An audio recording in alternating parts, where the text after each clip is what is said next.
மச்சான் அவன் கண்டம் விட்டு கண்டம் போக துடிச்சான் கோயம்பேடலோடு வண்டி மேலே ஏறிச்சான் தக்காளிய நசுங்கி போட்டான் இந்தியில ட்ரெயின் ஒண்ணு கிளம்பி அது கோடம்பாக்கம் போக நின்றா விரும்பி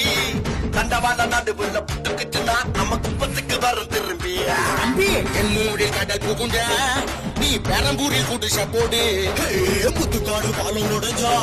மேட பக்கத்துல குடியேறு வேணடா வேணடா வேணடா வேணடா நாளை நம்பி வாழ வேணடா தம்பி ஃப்ரீயா விடு ஃப்ரீயா விடு ஃப்ரீயா விடு மாமே வாழ்க்கைக்கு இல்ல கேரண்டி ஃப்ரீயா விடு ஃப்ரீயா விடு ஃப்ரீயா விடு மாமே உன் கனவுக்கு இல்ல